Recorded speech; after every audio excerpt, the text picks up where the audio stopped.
What is up? What is up? What is up? What is up, ladies and gentlemen? It is your man, Jelani JB Bodie. Again, this is the Wait a Minute show. Back again, sports show where we talk about sports. And I give you my thoughts, my ideas, my opinions. That's all they are. They're just my opinions. Some right, some wrong, but I try and be right more than I am wrong. But welcome, ladies and gentlemen. For those who follow all the time, I'm rolling dolo today once again. And it's probably for good reason. Probably for good reason I'm rolling dolo. Big Mo ain't here today because I'm going to be talking about some divisions. We're going to finish up our division talk, which we're going to touch base on the NFC West. So I won't have to argue with anybody about the 49ers, right? At least not right now.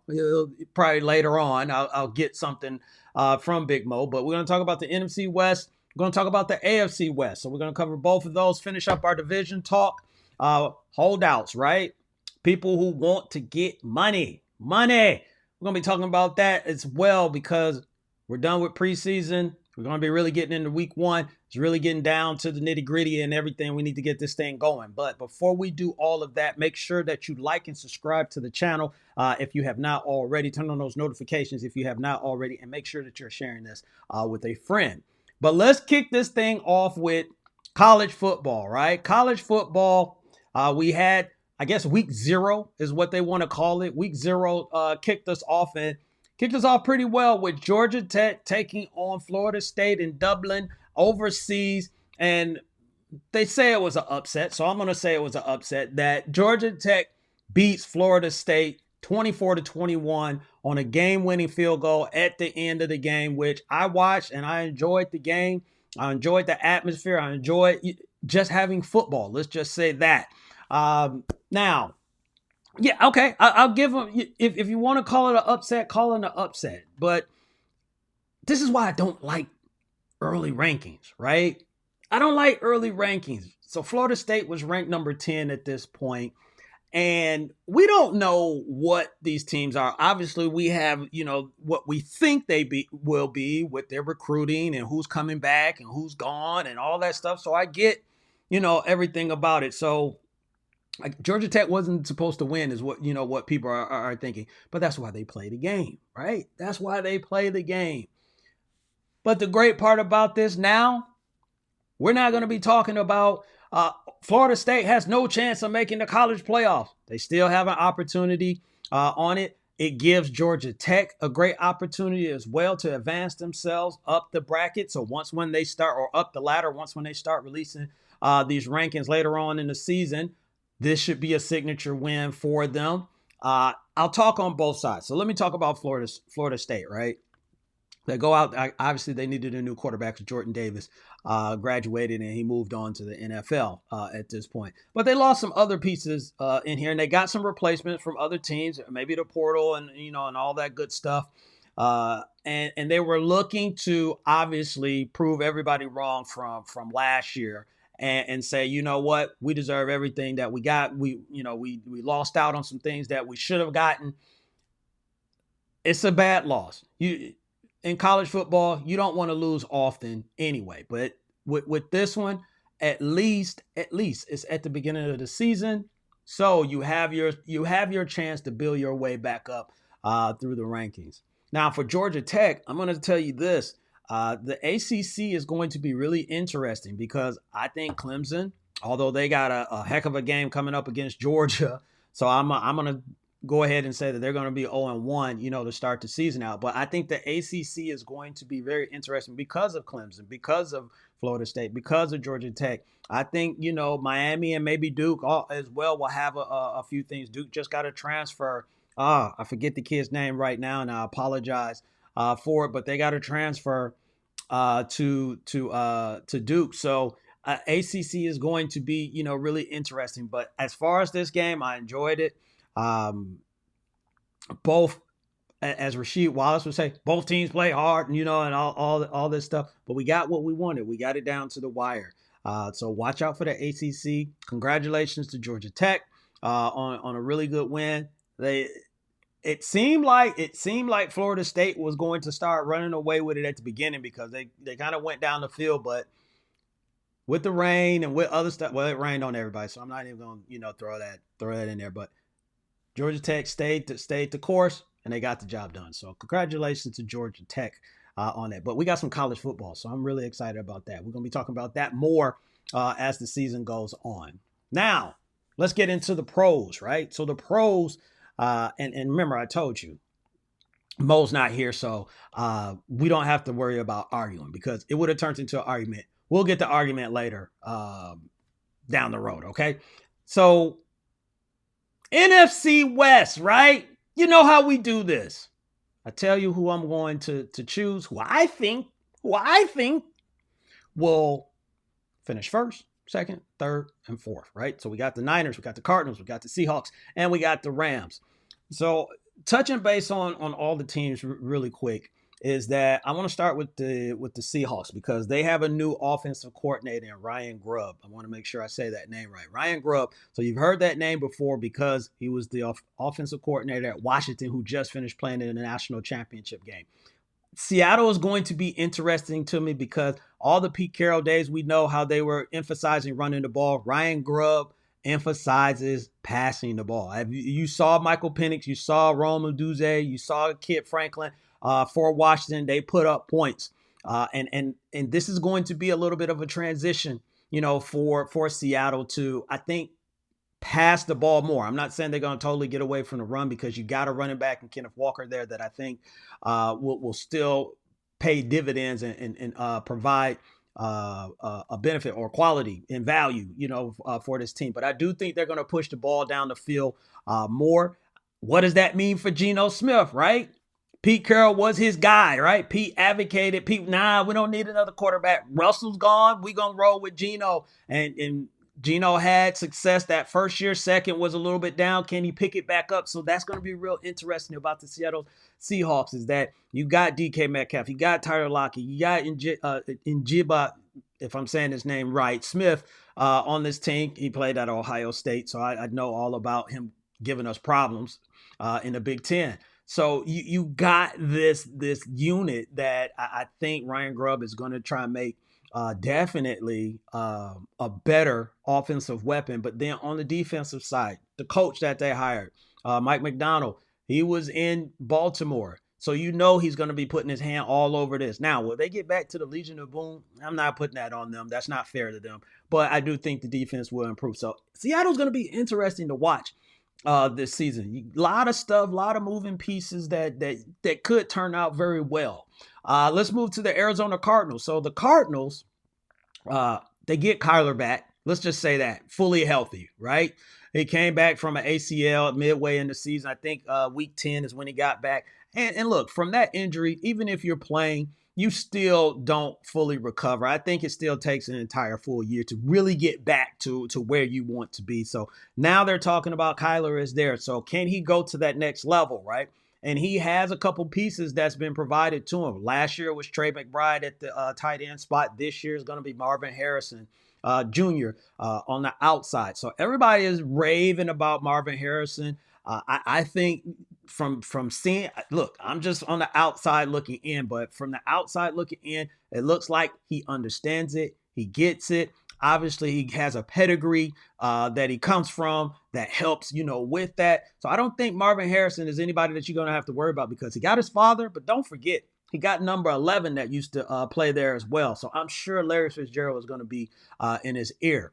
You look at the running back situation. They went and got Trey Benson from Florida State this year to go along with Connor. And can Connor stay, healthy? He gets injured. It is what it is. It's football, ladies and gentlemen. So I like, what they have on the offense. I just don't think that they're there just yet to really start making a rumbling for to say, you know what, watch out for us. Now, they will be in the games. Simply having Kyler there in that offensive weapon, but I just don't. I think they're still maybe a player away and some advancement between Kyler and Marvin Harrison. But I do like their team that they have so far. Next up is the San Francisco 49ers. And see, this is where everything would have really got real interesting because Mo right now, Mo would have came into the screen right now because he would have been looking at me just to watch what I'm going to say. So the 49ers, look, we don't need to talk about Christian McCaffrey, Brock Purdy, all that stuff. This is can they win the Super Bowl? That's it. There's no other things to talk about. The division, obviously they expect to win.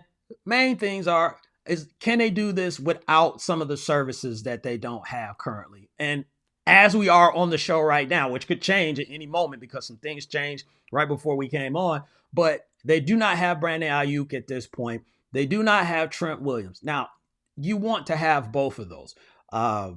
I'm not saying one is you get one done over the other. You need to get both of them done. But if you gotta choose which one to get in a little bit earlier, Trent Williams, you got to get Trent Williams in there because that changed the whole dynamic of your team on that side. Brock, I'm sure he feels a lot more comfortable operating in what he likes to do and what he wants to do with Trent Williams out there. So he's a major factor. So this is just more of, can they stay healthy? Can they all come together? Is everybody going to be back? Can they get over the hump on this? They'll be one of the top teams in the NFC. Once again, one of the top teams in the NFL. So I'm not worried about that when it comes to the 49ers. Last up is the LA Rams, right? They went on a nice little run at the end of the season. They won their last 4 games. When it comes to, entering the playoff like you want, but, they ran into a real good game against the Detroit Lions, but they played that game well as well. So they're going to be looking at coming back. Again, I talk about injuries. Cooper Kupp was coming back from an injury. So he looks like he's fully recovered, although he has some little things that, with a calf strain and everything, but it's not necessarily the same. I think if the season was going on, Cooper would be playing. They get Puka Nacua in the mix. We found out what he was about. Can he repeat what he did? Another guy, can he repeat what he did? Kyron Williams, on this team as well. You're moving on from, Aaron Donald. They drafted Jared Verse. I am not saying at I'm not saying that he's Aaron Donald, but can he contribute right away? Can he make that impact and some of the things that Aaron Donald did for the LA Rams? So on the defensive side, there are some things. On the offensive side, it's more about can they click again? Can they put those items together? So for this division, I'm gonna say it comes down to a two-team race as far as like first place. So in fourth, I think I'm going to still go with the Arizona Cardinals at this point. Third, I will go with Seattle. I think those two between Arizona and Seattle will be a back and forth. I don't see Arizona only winning like 4 games or something like that. I think they could get close to 500 as well as Seattle on this. So it leads down 2 teams, right? The Rams and the 49ers, who both were in the playoffs. This is the part where Mo gets mad at me, okay? I'm just saying. I got this feeling, and I'm not saying that it changes anything for the 49ers, but I got the 49ers finished second, and I know Mo is going to come looking for me, but I just got this feeling that the Rams, this may be their opportunity to really play against the 49ers and cause them some trouble. Look, the Rams went 5-1 in the division, right? So they split that matchup with the San Francisco 49ers. I know it's at the end of the year and people are just like, the 49ers already had, things wrapped up, but a win is a win in your division, and they played them tough when they saw them at the beginning of the season as well. I think, with the Pukas, with the Cups, we saw in both the playoff matchups between the Packers and the Lions, the one thing that both of those teams had, they had offenses that can produce points. So it put pressure on the 49ers, regardless of what they had. And we even saw it against Kansas City in the Super Bowl, is that when they went up against teams that can put up points, it wasn't the same as some of the other teams. Now, the Rams also finished the division, or finished the season 2 games behind the 49ers. So it wasn't like this was 49ers won 12 games, Rams won 10. So I'm thinking the Rams are thinking we can give them a problem. So if there is one team that I think at this junction that could probably give the 49ers some problems, some fits, and we've seen the 49ers. They slipped up in some games last year. It gets hard as you keep going to the Super Bowl because you're playing more games than anyone else. It gets tougher and tougher and tougher, for this team. So I'm going to say by one game, right?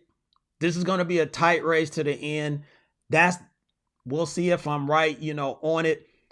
Obviously, if the 49ers win the division, I wouldn't be surprised by that. But if there's anybody that could give them, a challenge or a run for their money, I think it's going to be the Rams this season. So just by one game, I'm going to say the Rams, and then I'm going to say the 49ers, and then we'll Seattle and Arizona in this division. So I'm sure when you see me again, Mo's going to be right in my ear right here, about this and saying it's blasphemy and it's disrespectful and I should know better and all that stuff, that he's going to be talking about. So, yeah, he's going to take it as disrespect. But those are my picks. We'll see what happened, right? Got some more picks. Let's jump into the last division. This will complete everything, the AFC West. So we got Kansas City, the Raiders, we got Denver, and we got the Chargers here in this mix. So I'm not even going to bore you, right? This is a battle for second place. All right. I'm not even going to play that game until they're the champs. 3 out of the last 4 years and everything. You have to give them their respect. They've ran that division over and over and over. So I'm not even going to talk about the Kansas City Chiefs. First place until somebody else changes that. Until somebody else do something different, I'm not going to even squander or waste brain cells thinking about that. So we got Denver. Let's start with Denver there. Recently, they just named Bo Nix the starting quarterback for their team. So they got a rookie starting for their team. I think, for Sean Payton, this is what, I think this is probably what he's been looking for to start building upon that, to have that foundation for this team. They're not going to be the New Orleans Saints. Nobody's going to be the New Orleans Saints because they don't have Drew Brees and they don't have some of the other pieces that, New Orleans had. But I do think they like the pieces that they got and then that they can build, upon them. Raiders, going into the second season, actually the first full season for Antonio Pierce. So, and if you heard me on here before, I root for Antonio Pierce, man, to have success. He just seems like he's one of those coaches that it's because he was a player, he understands it. Everybody respects him, and you just want to see him, do well. They had a quarterback situation, so Gardner Minshew has been named, the starting quarterback for this. Is that an upgrade, over Jimmy G? Is that an upgrade over other quarterbacks that they had? They got Aiden O'Donnell there that Gardner beat out. I do think Gardner Minshew, he's always game. He's always going to go out there and compete. He always will give you some sort of shot. You're not completely lost with Gardner Minshew. I think more than anything is find out what you got with Zamir White to complement the passing game, because they got Brock Bowers, they got Mayer at the tight end spot. You got Jacoby Myers, you got Devontae Adams and everything. So I like the pieces that they have on the Raiders side, and even on the defensive side. There you got Max Crosby's, and you got this, and I don't even call him a kid because he's 29. He's not a kid, but Spillane that came from Spillane. I think I'm saying that right, from the Pittsburgh Steelers. He ended up in Las Vegas last year, so now I think he's fully getting into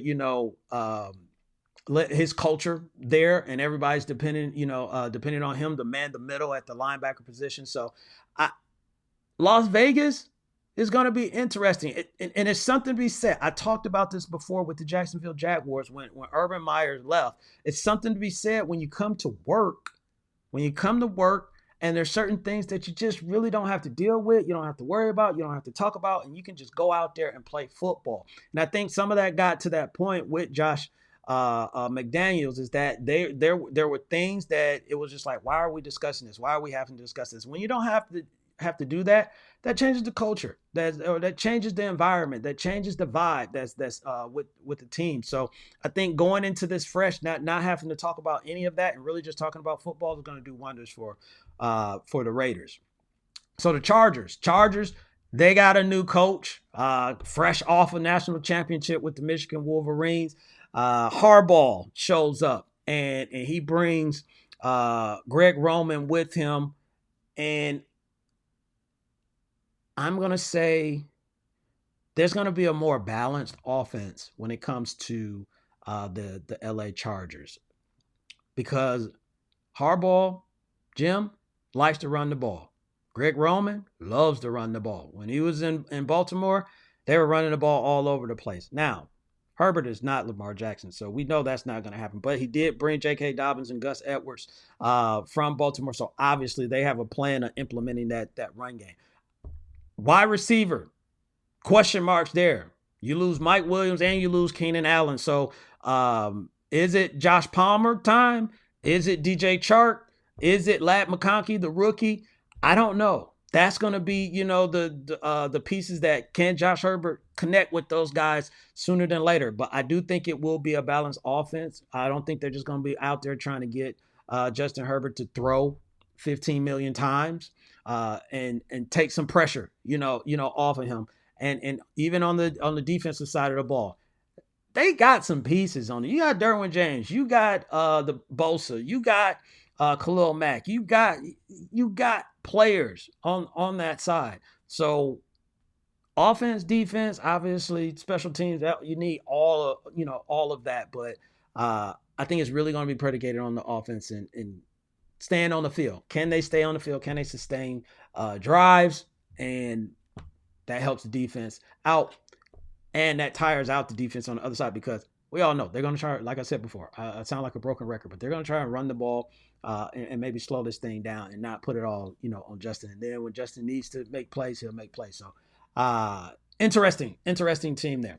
So we don't need to talk about the Chiefs. I'm not talking about them. So we know who finished first. Fourth place, who I got. Ooh. I'm going to say Denver is going to be in fourth. Learning curve. Bo Nix is going to figure this thing out in the trenches. He's going to figure it out on the job. Third place or second place. That leaves it down to the Chargers and the Raiders. New coach, new full-time coach. Some additions. Ooh, that's I'm going to say Chargers are third, and I'm going to say the Raiders finish in second place on this thing. We'll see. We'll see if I'm right. That's just how I feel, right? It's just my opinion. So we got Denver, 4. We got Chargers, 3rd. Vegas, 2nd. And then Super Bowl champs, man, keep them right there where they're at first until somebody else changes. So those are my pick. That is all the divisions. If you have not seen the other division, just go back. Check out the previous episodes where we go through all the divisions. And I do the same thing. I make the picks and all that stuff. So let's talk about people who want to get money. Holding in, holding out, whatever. So like I said, I was talking about it earlier, some things done changed right before we came on here, is that CeeDee Lamb, he got paid, right? CeeDee Lamb got his money, 4 years, $136 million. So we can take him off of here. But who else is more likely to get a deal sooner than later? Now, somebody else could actually pop up while we're talking. So don't hold it against me if it gets done. But you got Jamar Chase. He actually reported and was seen at camp. Or he had been there, but at practice, I should say. Brandon Ayuk, you still got that. You still got Trent Williams, what I was talking about. You still got Hassan Reddick for the Jets and everything. So, I mean, all of these deals will get done, I believe. because you need all of these guys to play. But who's likely to get it done sooner? So let's take CD off of it. I'm not gonna say Jamar, and the reason I'm not gonna say Jamar is because Cincinnati has battled with players before, as far as like paying them. I think Jamar got maybe 2 more years at this point, so I think that they will probably uh, try and push back a little bit. The season is almost here. I don't know if Jamar really want to miss any games. It's just like, let me try and get this done, but let me stay healthy. Don't give him any reasons not to pay me, because he should get his money, right? And with CD getting his money, I think that just helps out Jamar Chase. I just don't think it happens as soon. He will get paid. He will get paid, and he deserves to get paid. Who else was it? Brandon Ayuk. Look, just let me know when y'all got it done, because all these reports that's coming out about this, that, the look, we're tired of that. Plus, the season is almost about to start, so we ain't gonna be talking about anybody and their money here in about a week and some change or whatever. So, Ayuk, I do think that deal will get done at this point, and I think the 49ers have operated this on purpose, because the closer that you get to week 1, teams are going to be like, look, we got to move with what we got. Right. I think Pittsburgh is probably going to move off, and unless something just dramatic happens over the next, few days or anything, Pittsburgh going to be like, look, we got Atlanta week 1. That's what we need to start worrying about. This deal, it should have got done. Other teams that was thrown out there, they talked about the Patriots. That's off the board. For a split second, people might have thought, the Commanders, because of the Jahan Dotson, trade. I think the 49ers is just like, look, we're your best option. I don't think Brandon wants to leave either. And they'll figure it out. It may take an extra week. Maybe he shows up week 2, but I think his will be a little bit delayed. We got Hassan Reddick. Look, I think the Jets are like, we traded for you, bro. We want you to play this contract out. If it's if it's good, then we'll talk about contract negotiations at that point. I haven't heard anything or anybody talk about that. So it's kind of like we never had him. So we're going to operate as such. It's not like it's the quarterback position or anything like that. So I think, Hassan is probably going to take probably the longest out of this. But I think sooner than later needs to be who you see right here on the screen, right? Where am I at? Right there, right there. Yeah, whatever. Trent Williams, right? Get that deal done, because look, life is going to be different for everybody without Trent Williams. Life is going to be different for Christian McCaffrey, Brock Purdy, Deebo Samuels, Brandon Ayuk, whenever he gets there, George Kittle, Jawan Jennings, whoever else is there. Life is going to be different without Trent Williams. So I think Trent Williams still get done and I think he's the one the most serious about, like, I'll miss some games. Give me my money. I'll miss some games. So I think Trent Williams is the most serious as far as like a poker face or whatever. I think the other guys would just be like, look, let me just go ahead and get this deal. I wanted to get this. It didn't happen. Oh, well. Let me go out here and play ball and play out here with my guys or whatever. But I think Trent, he want to play with his guys, but he's also about his money as well. And he understands his value. He understands his importance to that team. So they need that, man. Get that man his money, right? So, ladies and gentlemen, I got through the show without Mo, man. That may not happen again, because when he hear, that I didn't pick the 49ers to finish in the top of the NFC West, may have some problems. But that's for another day. I'll worry about that later.